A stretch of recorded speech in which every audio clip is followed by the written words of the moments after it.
ต่อมานะครับก็จะเป็นเรื่องของ adjoint นะครับadjoint เนี่ยนะครับก็คือเป็นศัพท์คำใหม่นะครับแล้วก็เดี๋ยวเราจะใช้ adjoint ตัวนี้นะครับเข้ามาช่วยในการหา inverse ของ matrix A นะครับก็มาดูทฤษฎีกันครับเขาบอกว่า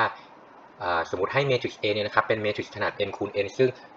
มี inverse นะครับเขาบอกว่า inverse ของ matrix A เนี่ยนะครับสามารถหาได้จาก1ส่วน det A นะครับแล้วก็คูณอยู่กับ adjoint A adjoint A คืออะไร adjoint A ก็คือเป็น matrix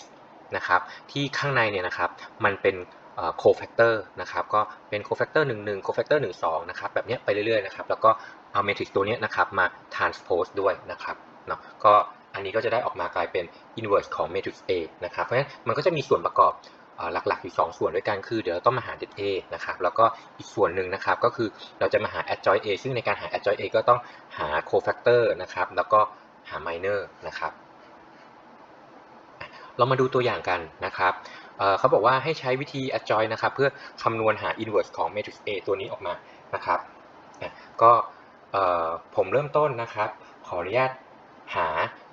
det A ก่อนนะครับผมก็ใช้ทำการคูณไขว้นะครับหา det A นะครับองค์ประกอบแรก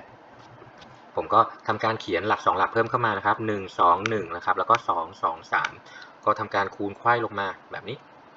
นะครับตรงนี้ก็จะได้ออกมากลายเป็น-6นะครับบวก8แล้วก็-6นะครับถัดมานะครับก็คูณทะแยงขึ้นไปแบบนี้นะครับก็จะได้ออกมากลายเป็น-2นะครับก็ลบกับ-2นะครับแล้วก็ลบกับแนวถัดมานะครับก็เป็น12แล้วก็แนวถัดมานะครับก็จะเป็น-12นะครับเพราะฉะนั้น12กับบวก12ตัวนี้ก็ตัดหายไปนะครับแล้วก็คิดเลขออกมานะครับตรงนี้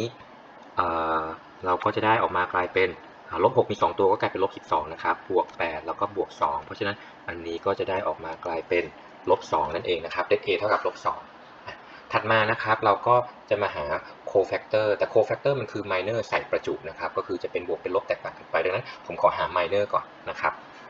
ผมขออนุญาตทด minor ที่บริเวณด้านล่างนะครับminor 11 minor 11ตรงนี้เนี่ยนะครับก็คือเราตัดแถว1หลัก1ออกไปนะครับดังนั้น minor 11เนี่ยนะครับก็จะเท่ากับdeterminant ของ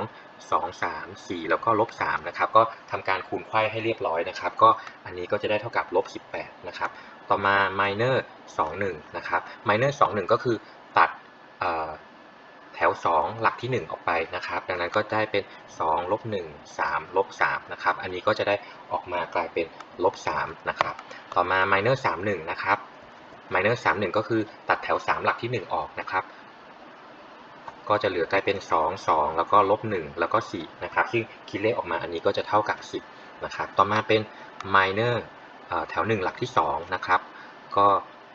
จะได้ออกมากลายเป็น2 1นะครับแล้วก็4 -3ตรงนี้ก็จะได้ออกมากลายเป็น-10นะครับต่อมา minor 2 2ก็จะ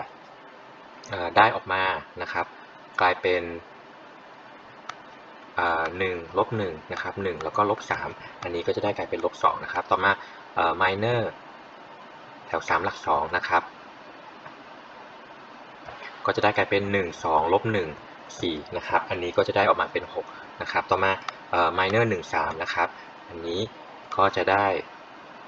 ออกมากลายเป็น2 2 1 3นะครับอันนี้ก็จะได้เป็น4นะครับต่อมา minor 2 3นะครับอันนี้ก็ได้เป็น1 2แล้วก็1 3นะครับอันนี้ก็จะได้เป็น1นะครับแล้วก็เป็นminor 3 3นะครับอันนี้ก็เป็น1 2 2 2อันนี้ก็จะมีค่าเท่ากับ-2นะครับเพราะฉะนั้น cofactor เนี่ยนะครับก็คือเป็นตัวเลขก้อนเหล่านี้เนี่ยแหละนะครับแต่ว่าเราจะต้องใส่ประจุเข้าไปด้วยนะครับเพราะฉะนั้นถ้าเป็น cofactor เนี่ยนะครับถ้าจำได้นะเครื่องหมายมันจะบวกลบสลับกันไปนะครับดังนั้นผมขอโน้ตเอาไว้ตรงนี้นะครับ cofactor ตรงนี้ก็จะกลายเป็น-18เหมือนเดิมนะครับตำแหน่งนี้ก็เป็น10เหมือนเดิมตรงนี้ก็เป็น-2เหมือนเดิมนะครับอันนี้ก็เป็น4เหมือนเดิมและตรงนี้ก็เป็น-2เหมือนเดิมนะครับส่วนตำแหน่งที่เหลือเนี่ยก็จะใส่ประจุลบเข้าไปนะครับตรงนั้นก็จะกลายเป็น3เป็น10เป็น-6แล้วก็เป็น-1นะครับทีนี้เราก็จะได้ว่า adjoint มันคือ cofactor แล้วก็ transpose นะครับดังนั้นเนี่ยนะครับผมก็จะได้ว่า adjoint A นะครับมันก็เลยกลายเป็น เอาไอ้เจ้าตรงนี้นะครับมองเป็นเมทริกซ์นะครับแล้วก็ transpose สลับแถวสลับหลักนะครับเราก็จะได้ adjoint A ออกมากลายเป็น-18นะครับ3แล้วก็10ต่อมาแถวที่2ก็จะกลายเป็น10-2แล้วก็-6นะครับต่อมาแถวที่3ก็กลายเป็น4 -1นะครับแล้วก็-2ตามนี้นะครับเพราะฉะนั้นเราก็ได้ adjoint A ออกมาเรียบร้อยนะครับเราก็จากทฤษฎีเมื่อกี้นะครับ A inverse เนี่ยนะครับก็คือเป็น1ส่วน det A ซึ่งคือเป็น-2นะครับแล้วก็คูณอยู่กับ adjoint นะครับก็เป็น-18 3แล้วก็10แล้วก็10 -2 -6แล้วก็4 -1แล้วก็-2นะครับก็คูณเข้าไปนะครับก็จะได้ออกมากลายเป็น9แล้วก็-3ส่วน2แล้วก็-5นะครับแล้วก็-5 1แล้วก็3แล้วก็-2เศษ1ส่วน2นะครับแล้วก็1ตามนี้นะครับก็ได้ A inverse ออกมาเรียบร้อยนะครับ